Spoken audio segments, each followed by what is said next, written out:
오늘은 성찬 주일로 함께 예배를 드리고 있습니다. 이제 경건한 마음을 갖고 성찬 예식을 거행하도록 하겠습니다. 마태복음 26장 26절에서 28절엔 이렇게 말씀하셨습니다. 그들이 먹을 때 예수께서 떡을 가지사 축복하시고 떼어 제자들에게 주시며 이르시되 받아 먹으라. 이것은 내 몸이니라 하시고 또 잔을 가지사 감사기도 하시고 그들에게 주시며 이르시되 너희는 다 이것을 마시라. 이것은 죄사함을 얻게 하려고 많은 사람을 위하여 흘리는 바 나의 피 곧 언약의 피니라. 그렇습니다. 성찬은 그리스도의 살과 피를 먹고 마시는 것입니다.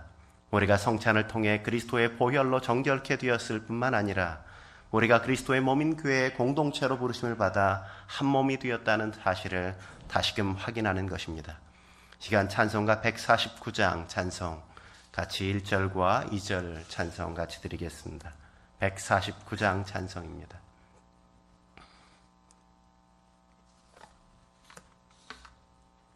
주 달려 죽은 십자가 우리가 생각할 때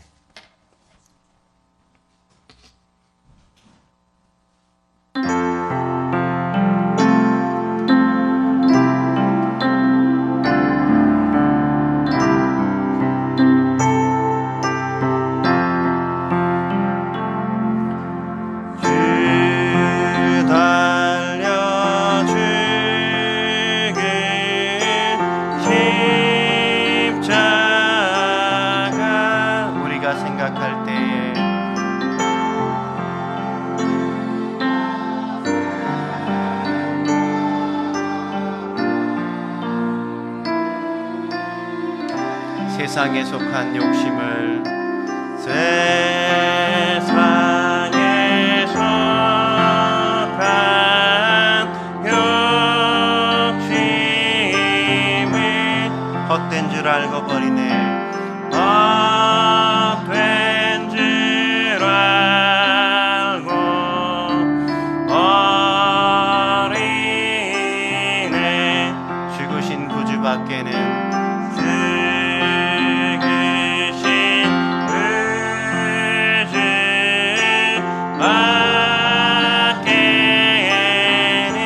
사랑을 말게 하소서. 사랑을 말게 하소서.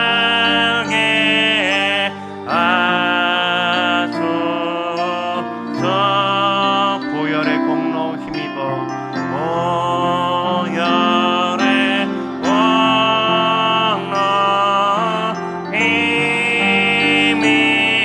힘입어 교만한 마음을 버리네.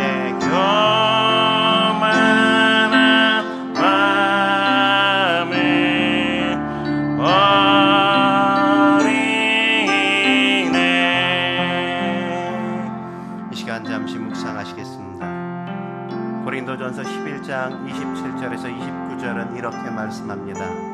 그러므로 누구든지 주의 떡이나 잔을 합당하지 않게 먹고 마시는 자는 주의 몸과 피에 대하여 죄를 짓는 것이니라. 사람이 자기를 살피고 그 후에야 이 떡을 먹고 이 잔을 마실지니 주의 몸을 분별하지 못하고 먹고 마시는 자는 자기의 피를 먹고 마시는 것이니라.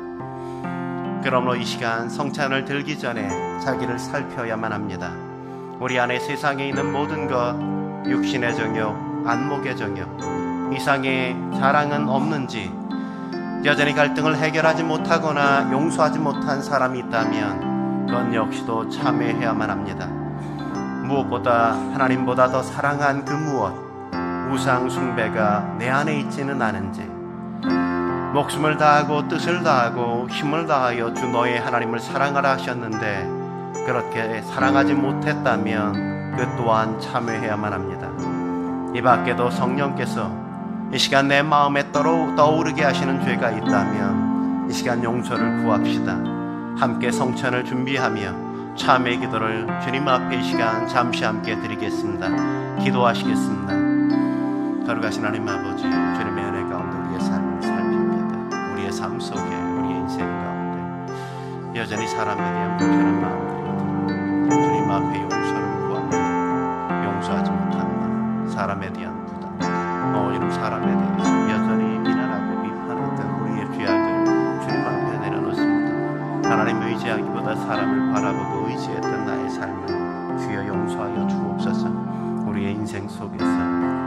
주님만을 의지하고 주님 한결같은 사랑으로 살아야 하는데 여전히 주 앞에 그렇게 머물지 못했음을 주님 앞에 고백합니다.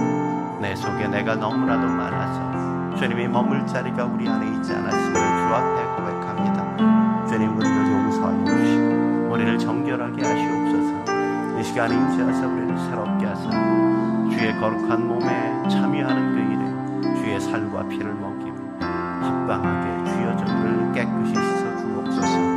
보혈로 우리를 정결케 하사 하나님의 은혜 가운데 있도록 주여 도와주옵소서. 함께 하실 주님 기도합니다. 성령님 주옵소서.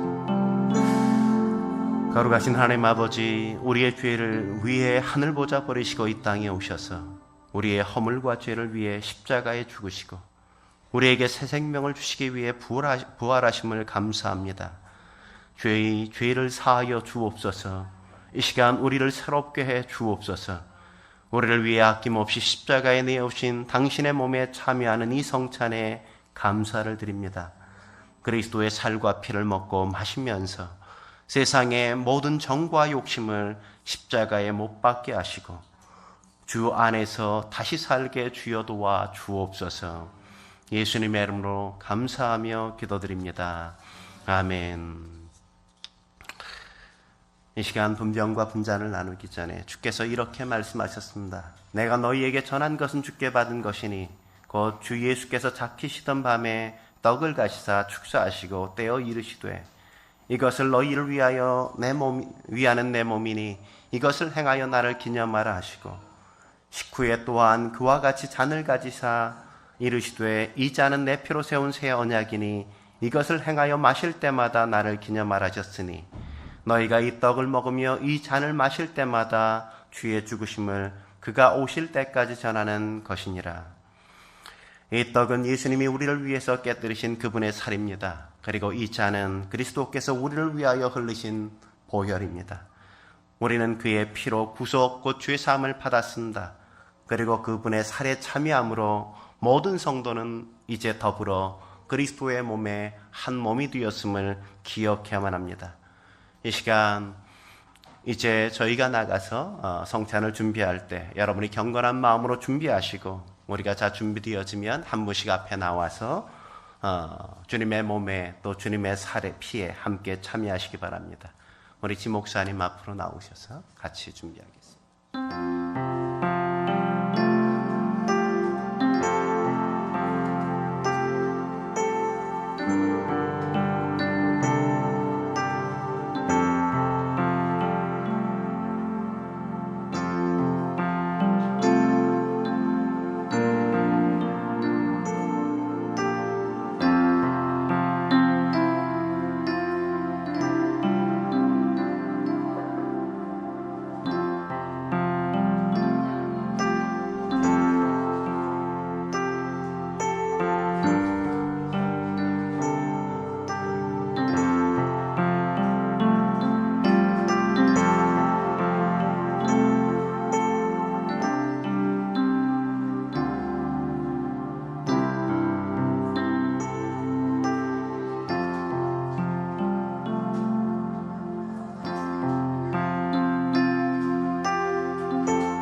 한 주 달려 죽은 십자가 149장 3, 4절 같이 함께 주님 앞에 드리겠습니다.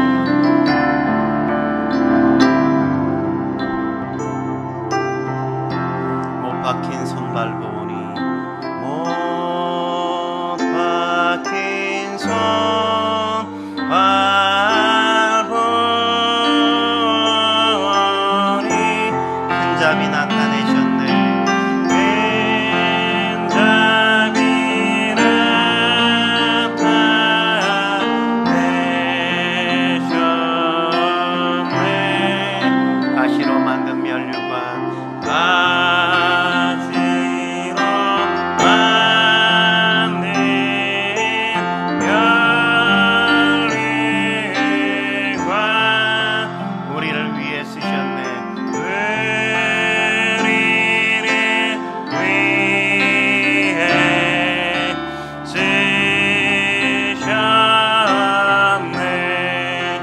세상 만물 가져도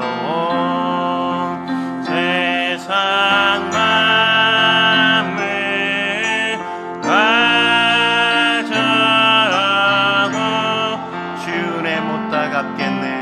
주 은혜 못 다 갚겠네. 놀라운 사랑받은 나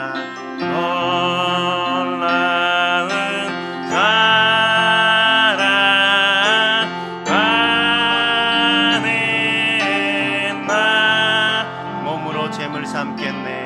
몸으로 잼을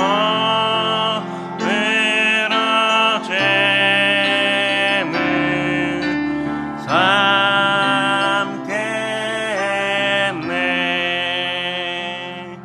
기도하시겠습니다. 그렇습니다. 자기 몸을 아낌없이 내어주신 주의 놀라운 사랑이 우리를 살게 했습니다. 이제 저희도 주님을 본받아 내가 아니라 내 안에 주님이 살게 하시고 나를 위한 삶이 아니라 하나님 아버지의 영광을 구하는 삶을 살게 해 주옵소서. 오늘 이 성찬을 통해 우리는 그리스도의 보혈로 한 몸이 되었음을 확인하게 하시니 감사합니다. 주께서 더 가까이 주 앞에 나아가 주와 더불어 교제하는 삶을 살아갈 뿐만 아니라 성도와 성도가 성삼위 하나님처럼 그렇게 깊이 교제하며 사랑함으로 한 몸 되어지게 해 주옵소서. 그래서 우리의 서로 사랑함을 보고 세상이 우리가 그리스도의 제자인 것을 알게 해 주옵소서. 예수님의 이름으로 기도드리옵나이다. 아멘. 오늘 하나님께 주신 말씀 같이 보도록 하겠습니다. 빌립보서 3장 12절부터 16절까지의 말씀 같이 보도록 하겠습니다. 빌립보서 3장 12절부터 16절까지의 말씀입니다. 빌립보서 3장 12절부터 16절까지 저랑 한 절씩 같이 교독하겠습니다.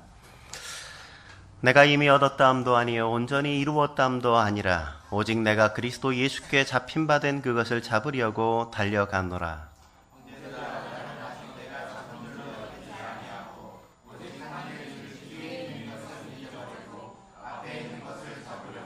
표대를 향하여 그리스도 예수 안에서 하나님이 위에서 부르신 부름의 상을 위하여 달려가노라.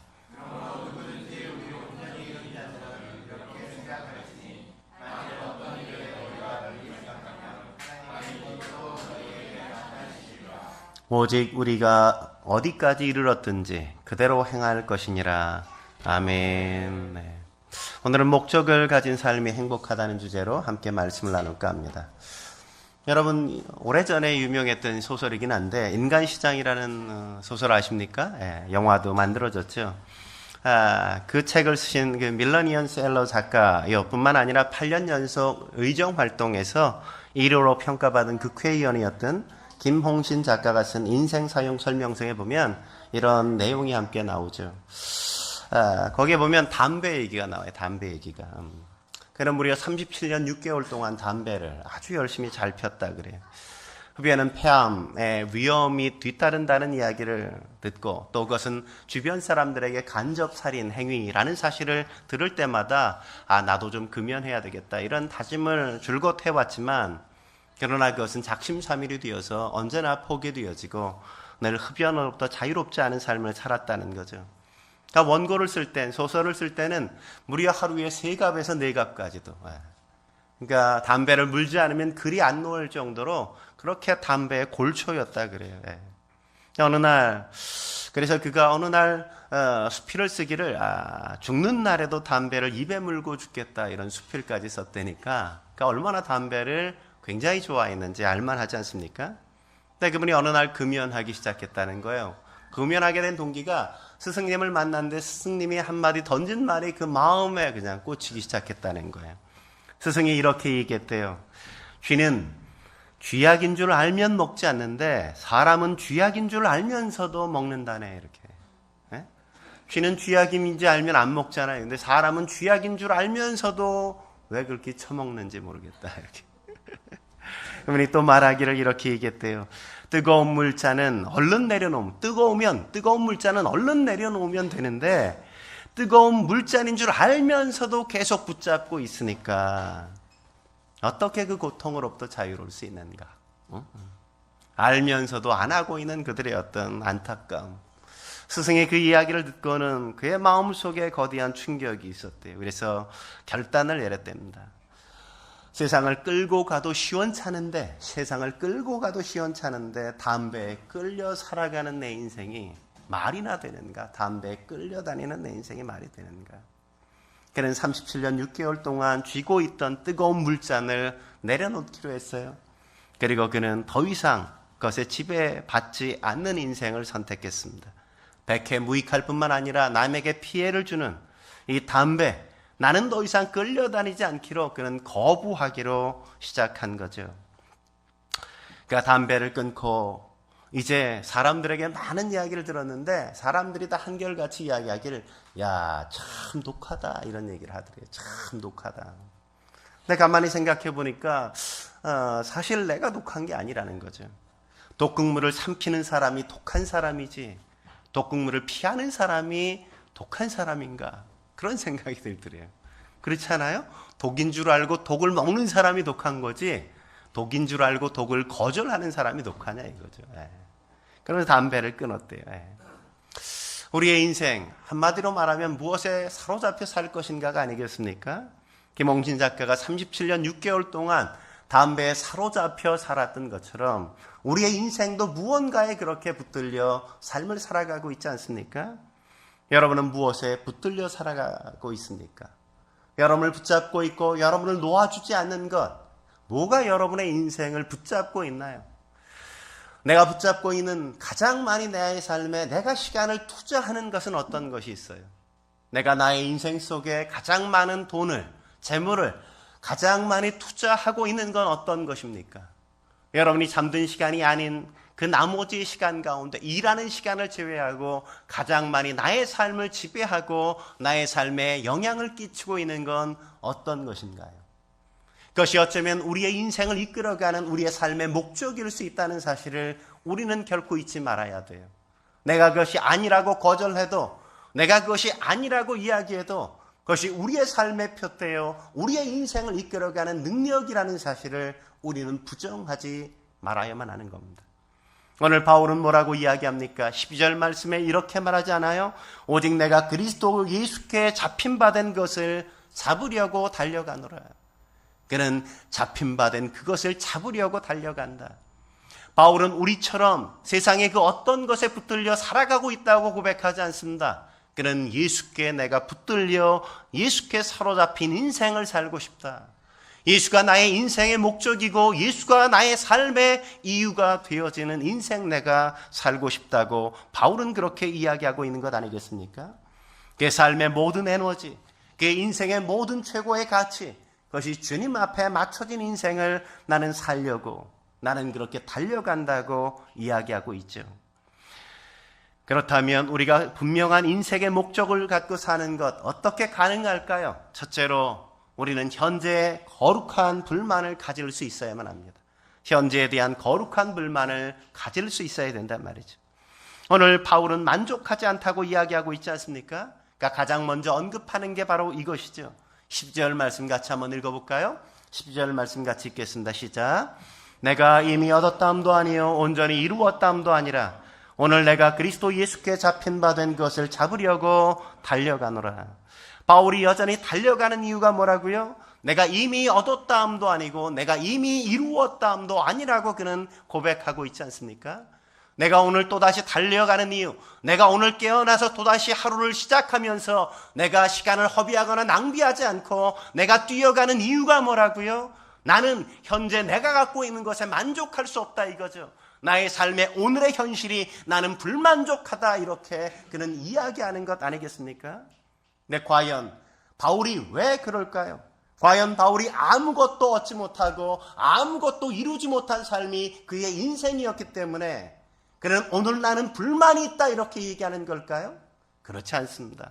바울을 생각해 보십시오. 그는 얼마나 위대한 업적을 남긴 인생을 살았어요. 그는 아마 예수님 이외에 기독교 모든 위인들 가운데 가장 놀라운 업적을 남긴 인생을 산 사람이 바로 바울 아니었겠습니까? 그는 소아시아의 모든 지역을 다 전도 여행을 다니면서 복음을 전했어요. 복음을 전해서 수많은 사람들을 구원했단 말이죠. 그는 곳곳마다 교회를 세웠습니다. 그리고 그는 신약 성경의 3분의 1을 그의 손으로 전부 다 기록할 정도로 위대한 업적과 위대한 인생을 살았던 게 바울의 삶이었습니다. 그러나 그럼에도 불구하고 오늘 그는 뭐라고 고백하고 있어요? 그러나 나는 여기에서 결코 만족할 수 없다고 이야기하는 거죠. 이 정도에서, 여기의 삶에서 나는 더 이상 멈춰설 수 없다고. 그는 그런 수많은 일들을 하면서 수많은 고난의 대가를 지불했음에도 불구하고 또 그렇게 주님을 위한 고난의 대가를 지불하면서 하나님을 깊이 있게 체험하고 놀라운 환상도 보았음에도 불구하고 나는 더 하나님을, 더 예수님께 붙들림 받은 인생을 살고 싶다고 그는 고백하는 것 아니겠습니까? 아마도 바울이 자신이 그동안 성취한 것들, 아마 그런 것들을 다른 사람과 비교했다면 아마 그는 자만에 쉽게 빠졌을 겁니다. 쉽게 그는 교만했을 수도 있다고 저는 생각해요. 근데 바울은 내가 오늘 이룬 것, 과거에 내가 이루어놓은 그 모든 것들을 다른 사람과 비교하지 않고 그는 예수님과 비교하고 있단 말이죠. 그래서 오늘 본문에 보면 12절에 뭐라 그래요? 그는 온전히 이루었다 함도 아니라고 얘기하죠. 온전히. 누가 완전할 수 있어요? 누가 온전한 세상 사람이 있습니까? 아무도 온전하고 누구도 완전하지 않아요. 여기서 온전하신 주님을 생각하면서 그는 그 주님과 자기를 견주어 비교하면서 나도 주님처럼 살고 싶은 거대한 열망이 그의 가슴 속에 있는 거대한 열망이었다는 사실을 우리가 볼 수 있는 것 아니겠어요? 그래서 13절에 뭐라고 이야기합니까? 나는 아직 내가 잡은 줄로 여기지 않는다 이렇게 그는 고백하고 있단 말이죠. 그는 여전히 자기의 인생을 주님과 비교했을 때 나는 만족할 수 없다 그렇게 고백하는 거예요. 나는 이대로 나의 인생을 끝나게 하고 싶지 않다. 이렇게 삶에 거룩한 불만족, 그 분노를 가진 사람만이 위대한 도전을 하고 담대한 도전하는 인생을 살아갈 수 있는 것 아니겠습니까? 자신이 치루어야 될 고난의 대가, 또 핍박과 환난의 대가, 그것조차도 결코 그의 삶을 멈추게 할 수 없었다고 성경은 그렇게 기록해 주잖아요. 성경의 위대한 인생을 살았던 사람들, 한결같이 그런 사람들 아닙니까? 모세를 보십시오. 그는 애굽에서 동족끼리 싸우는 모습을 보면서 그는 참을 수가 없지 않았습니까? 노예로 사는 것도 안타깝고 너무나도 서러운데 동족끼리 자기네들끼리 싸우다니 말이죠. 그것에 대한 거룩한 불만을 갖기 시작하자 그는 출애굽의 영웅으로 다시금 거듭나는 삶을 살아갈 수 있는 것 아니겠습니까? 뿐만 아니라 갈렙을 보십시오. 그의 나이 80이었습니다. 그럼에도 불구하고 가나안 땅, 약속의 땅을 정복하는 그 일에 그는 맨 앞장에 서서 그는 정복의 역사를 이어가지 않아요? 80세 우리 박명자 집사님 몇 세? 더 살아야 돼. 근데 갈렙은 나는 80인데 이제 내가 뭐 할 수 있는 게 뭐가 있어 이렇게 생각하지 않았어요. 80인데 가나안 땅을 정복하는 그 역사가 시작되어지자 나도 가장 힘겨운 저 산지, 이 산지를 내게 달라고. 아무도 선택하지 않은 그 산지, 내가 그것을 정복하고 싶다고. 그는 80세의 나이에 새로운 인생을 시작한단 말이죠. 지금 100세 인생의 시대 아니겠어요? 모세처럼 갈렙처럼 100세까지 살아야 돼요. 그러니까 아직도 우리 박명자 집사님 아직 많이 남았어요.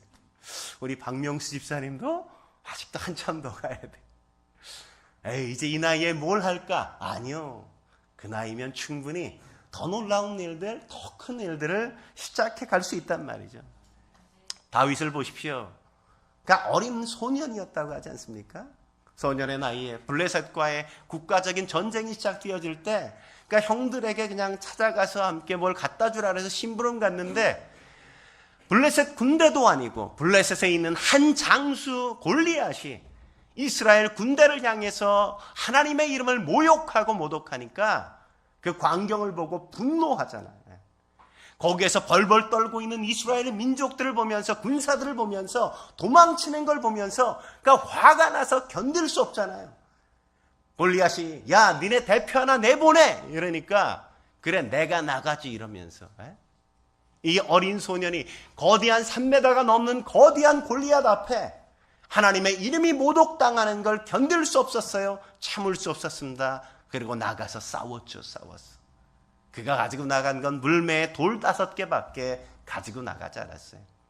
그러나 그가 그렇게 나갈 수 있는 이유 무엇 때문이에요?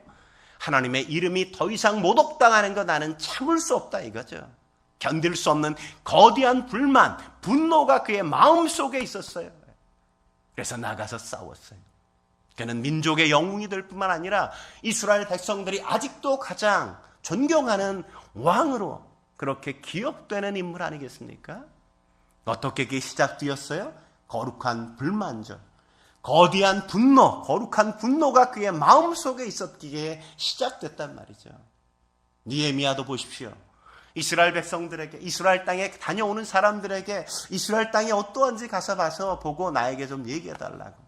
하나님께 갔다 와서 이야기해 주는데 예루살렘 성이 그냥 성벽이 다 무너져 내렸는데 그것이 여전히 방치된 채로 그냥 살아가고 있고, 이방 사람들이 와서 이스라엘 백성들의 것을 약탈해가는 것들에 대한 이야기를 들려주니까 그냥 너무너무 가슴 아파하잖아요. 슬퍼하잖아요.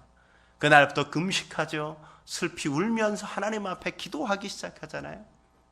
그러면서 마침내 그 땅을 향해 나가죠. 그리고 그 땅에 어떤 일들, 재건하는 놀라운 역사, 성벽을 재건하는 그 일을 마침내 52일 만에 기적처럼 이루어내는 역사를 만들지 않습니까? 그가 바로 느헤미야였다. 느헤미야. 모두가 다 하나님의 놀라운 일들에 대한 시작, 도전은 내가 오늘 이렇게 살아가고 있는 삶에 대한 불만족으로부터 시작되었다는 사실을 우리는 잊지 말아야 돼요. 마틴 루터 킹 목사도 흑인의 인종차별을 당하는 것에 대한 거대한 불만족을 갖고 그는 가슴에 불타오르는 심령으로 흑인의 인권을 위해서 그는 나서지 않았습니까? 사랑의 사도처럼 그는 20세기의 위대한 삶을 살았단 말이죠. 존 스토트 목사님은 이렇게 얘기했습니다. 하나님께서 참을 수 없었던 일에 대해서 우리가 어떻게 관용할 수 있겠는가? 하나님도 참을 수 없는 그런 일들에 대해서 그리스도인들은 마땅히 관용하고 받아들이고 수용하면 안 되지 않냐 이거죠. 이 땅에 여전히 그런 일들이 얼마나 많이 있습니까?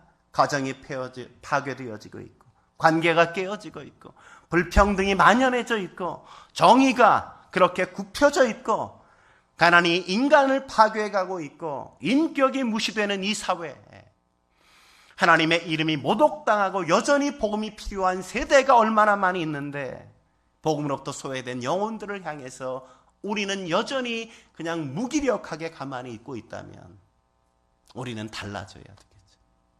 여기서 만족하면 안 된단 말이죠. 우리가 이렇게 편안하게 예배드리는 장이 있다고, 우리가 살만한 삶에 우리가 여전히 그 삶을 누리고 있다고 만족한다면 우리는 하나님께서 쓰임받을 수 있는 인생을 결코 살아갈 수 없을 겁니다. 우리가 교회를 개척한 이유 무엇 때문인가요? 또 하나의 교회 왜 필요한가 우리는 생각하지 않았습니까? 또 하나의 교회 무엇 때문에 필요한가? 하나님과의 바른 관계를 맺을 뿐만 아니라 성도들과의 바른 교제가 함께 이루어지는, 그래서 서로를 깊이 알고 가족이 되어 함께 더불어 살아가는 교회를 우리가 만들고 싶어서 관계 지향적인 교회를 함께 만들어 보자, 그렇게 시작한 것 아니겠어요? 그래서 우리 교회가 더 커가도, 우리 교회가 커가면 300명이 되어지면 교회를 분립해서 제가 교회를 개척해 나가면서 교회의 관계를 지켜가는 것, 그래서 성도가 성도를 끈끈하게 사랑하면서 함께 살아가는 교회를 만들고자 우리가 교회를 개척해 간 것 아니겠습니까? 파괴되어진 관계들, 그 속에 진정한 회복을 갈망하기 때문에 우리가 그렇게 시작해 갔다면 우리는 오늘 우리가 드리는 예배의 현장을 만족해서는 안 된단 말이죠. 여러분 안엔 거대한 불만족이 있길 주의 이름으로 축원합니다. 한 걸음 더 나아가서 분명한 목적을 갖고 사는 것 어떻게 가능할까요? 두 번째, 오직 하나의 일에 집중해야만 합니다. 오직 하나의 일에 집중해야 된단 말이죠. 저는 실패하는 대부분의 사람들을 보면 너무 많은 것에 관심을 갖고 있기 때문이라는 걸 확인할 때가 많습니다. 하나에 집중하지 못해요. 늘 산만해요. 너무 많은 것들에 관심이 분산되어 있는 것을 발견한단 말이죠.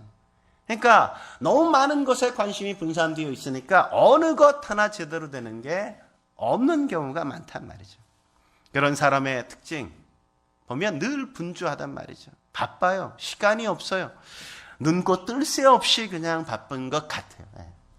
근데 문제는 그렇게 분주하고 바쁨에도 불구하고 되는 게 하나도 없다는 게 문제죠. 그죠? 되게 바쁜데 아무것도 이루어지지 않아. 열매 맺지 못하는 것. 그 이유가 뭐예요? 분명한 집중해야 될 하나, 그것을 우리가 붙잡지 못하기 때문 아니겠습니까? 오늘 바울 삶의 목적이 분명하다고 이야기하고 있지 않습니까? 오늘 13절 말씀 같이 한번 읽어볼까요?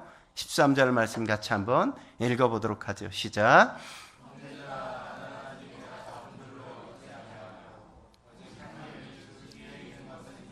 앞에 있는 것을 잡으려고. 그는 뭐라고요? 오직 한 일, one thing, 하나. 나는 하나만 해. 우리가 싸울 때도 그러잖아요. 한 놈만 팰 거야, 나는. 한 놈만 걸려. 우리가 드라마 볼 때 그런 장면 나오잖아요. 그럼 내가 그 한 놈이 될까봐 두려워서 못 다가오는 그런 드라마를 봤던 기억이 나는데, 하나에 집중하는 것. 그게 중요하단 말이죠. 하나. 많은 일에 신경 쓰잖아요. 다양한 것에 관심을 갖지 않습니다. 오직 한 일만, 하나만. 성공하는 사람들의 성공의 비결 여기 있잖아요. 오직 하나에만 집중하는 것. 사단은 우리의 인생을 허비하게 하기 위해서 얼마나 많이 노력하는지 모릅니다. 그가 가장 많이 사용하는 것, 사단이 가장 많이 사용하는 전술이 뭐냐면 우리가 하나에 관심을 기울이지 못하도록 주의를 산만하게 만드는 거예요. 이 일을 만들어서 하나에 집중하지 못하게 해요. 이 일을 하다 보면 저 일이 생각이 나게 하고, 저 일을 하다 보면 또 저 일이 생각이 나게 하고, 그러다 보니까 그냥 조금씩 손은 되는데 어떤 것도 아무것도 하지 못하고 하루를 다 마무리 짓게 그렇게 만들지 않습니까?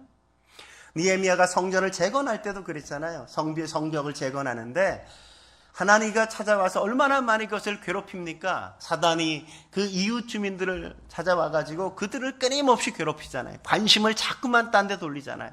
우리와 얘기하자 막 이렇게 사람을 자꾸 불러내니까 느헤미야가 뭐라 그러는가? 느헤미야서 6장 3절에 이렇게 얘기한단 말이죠. 6장 3절 같이 한번 읽어볼까요? 시작. 내가 이제 큰 역사를 하니 내려가지 못하겠노라. 어찌하여 역사를 중지하게 하고 너희에게로 내려가겠느냐. 뭐라는 거예요? 난 지금 하나님의 일에 집중해야 된다 이거죠. 나는 이 큰 역사에 집중하고 있는데 네가 자꾸 나를 딴짓하게 만들지 마.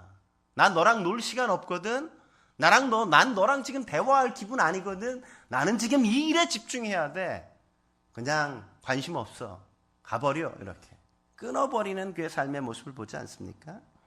오직 하나만 집중하고 있단 말이죠. 예수님이 한 마을에 들어갔어요. 마르다라는 여인이 예수님을 자기 집에 초대했습니다. 그리고 그의 집에 들어갔어요.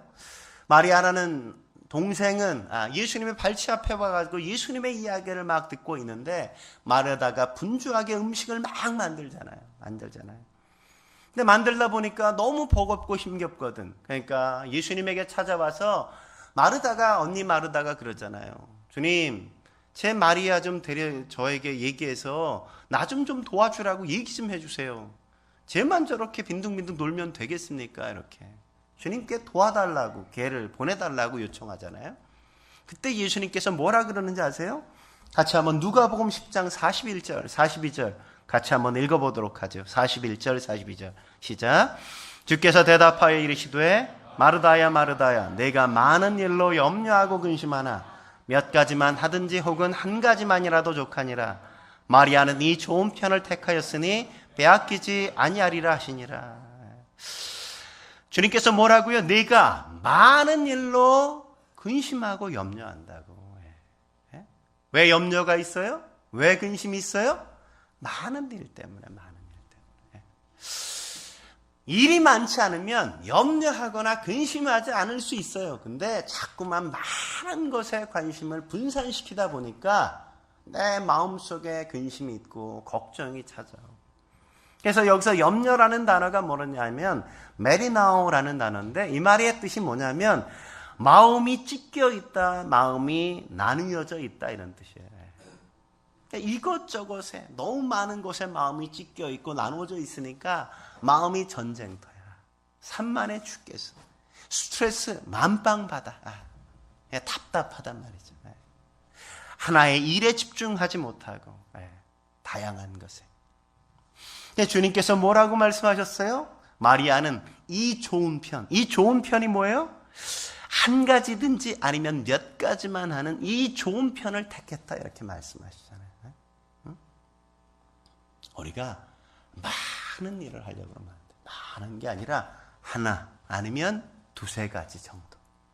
그래서 우리가 즐겁게 할 수 있고 내가 기꺼이 그 안에 사면서 성취감을 맛볼 수 있는 것들, 그 안에 우리가 좁혀서 우리가 사역을 시작해 갈 수 있어야 한단 말이죠.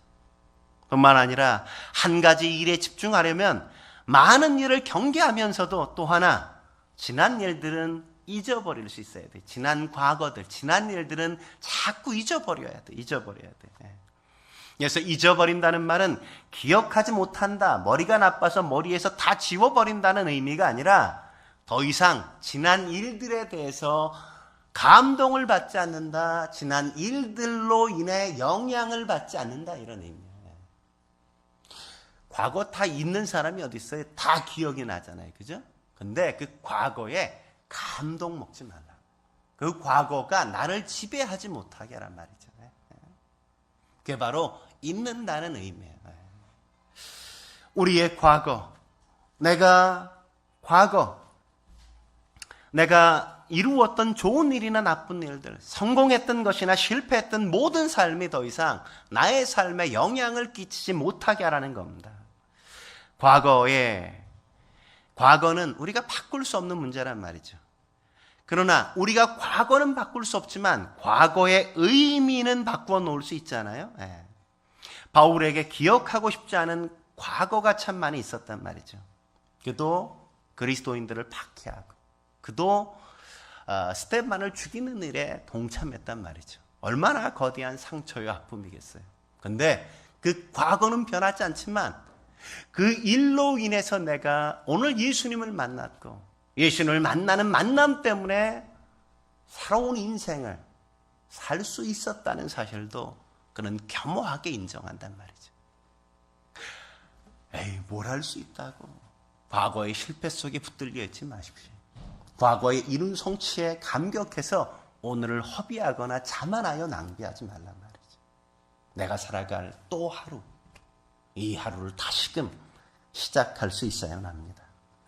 마지막으로 한 걸음 더 나아가 분명한 목적을 갖고 사는 것, 어떻게 가능할까요? 세 번째, 성취를 위한 첫 발을 떼어야만 합니다. 성취를 위한 첫 발을, 걸음을 떼어야 한다 그랬는데 내가 첫 발로 오늘 아침에 바꿨어요. 다시 첫 발을 떼는 것 중요해요. 우리가 아무리 현실에 대한 거룩한 불만을 갖거나 오직 한 가지의 일에만 집중한다고 해서 목적이 이루어지는 건 아니잖아요. 이 모든 걸 다 했어요. 그러나 오늘 성취를 위한 첫 걸음을 떼지 않으면 그 어떤 것도 이루어지지 않는단 말이죠. 화가가 붓을 들지 않으면 그림이 나오지 않습니다. 작가가 펜을 들지 않으면 작품이 나올 수 없단 말이죠. 우리가 붓을 들고 펜을 들어야 마침내 글이 나오고 작품이 쓰여지는 것 아니겠습니까? 그래서 그레그 S. 레이휘라는 사람이 이런 말을 하지 않았습니까? 꿈을 날짜와 함께 적어 놓으면 그것은 목표가 되고, 목표를 잘게 나누면 그것이 계획이 되고, 그 계획을 실행에 옮기면 꿈은 실현되기 시작한다. 꿈은 실현되기 시작한다. 꿈이 마침내 우리의 현실이 되는 건 무엇이라고요? 우리가 행동하기 시작할 때, 우리가 움직이기 시작할 때 그것은 가능하다고 이야기하는 거죠. 우리의 인생의 가장 큰 문제가 뭔가요? 현실에 대한 불만족이 있습니다. 뭘 해야 할지도 알아요. 그런데 아무것도 하지 않는다는 게 문제 아니겠습니까? 생각은 많아요. 말도 많아요. 근데 행동하진 않아요. 그래서 아무것도 이루지 못하는 것. 그것이 우리의 삶의 모양은 아니겠어요? 이번 주 수요일 총선이 있습니다. 이대로 안 되겠다는 생각은 누구나 다 하는 것 같아요. 바꿔야 된다는 생각도. 근데 우리는 불만도 많고 어떻게 해야 된다는 생각도 많은데 투표는 안 해요. 그럼 변화는 없는 거예요. 변화. 우린 다 아는 것 같고 다 똑똑한 척 하는데 실제로 첫 걸음을 내딛는 걸 우리가 하지 않는단 말이에요. 바울은 달랐습니다. 오늘 바울은 탁상 공론하지 않았다고요. 뭐가 옳은지에 대한 토론만 한 게 아니라 그는 토론할 뿐만 아니라 그는 달려가노라 12절에 얘기하고 14절에도 달려가노라 다시금 이야기하는 걸 우리가 만나지 않습니까? 14절 말씀 다시 한번 읽어볼까요? 14절 시작. 푯대를 향하여 그리스도 예수 안에서 하나님이 위에서 부르신 부름의 상을 위하여 달려가노라. 그는 목적은 그냥 성취되지 않는다는 걸 알았어요. 변화는 그냥 이루어지지 않는단 말이죠. 거룩한 불만으로 변화가 시작되는 게 아니에요. 어떤 계획이 마침내 우리의 변화를 만들어 놓지는 못한단 말이죠. 성취는 우리가 첫 걸음을 내디딜 때, 우리가 걸음을 뗄 때 시작된다는 사실을 바울은 알았어요. 그래서 그는 첫 걸음을 내디딜 뿐만 아니라 그 변화에 대한 거대한 꿈을 갖고 그는 달려갔다고 고백하는 거란 말이죠. 여기서 달려가노라는 단어의 의미는 마치 사냥꾼이 사냥감을 딱 보고 그것을 향해서 집중해서 뛰어가는 모습이 여기서 달려간다는 의미예요. 저것을 마침내 잡고야 말겠어. 이 거대한 의지를 갖고 추격하는 거예요. 바울은 그냥 첫 발을 뗀 게 아니에요. 첫 발을 뗀 게. 시동을 걸고 브레이크 없는 차처럼 그냥 멈춰서지 않고 뛰어갔단 말이죠. 뛰어갔어. 저는 바울이 하나님 앞에 쓰임받을 수 있는 이유가 전 여기 있다고 생각해요. 바울 이론가 아니었습니다. 그는 행동가였어요. 행동가. 바울은 예수님을 만나기 전에 철저한 유대주의자였습니다. 그래서 유대교가 아닌 이단들 같이 당시에 여겨졌던 기독교, 이런 것들이 일어날 때 기독교를 말살하기 위해서 얼마나 노력했어요. 그리스도인들을 잡아 죽이고 막 박해하는 일에 얼마나 열정적이었는지.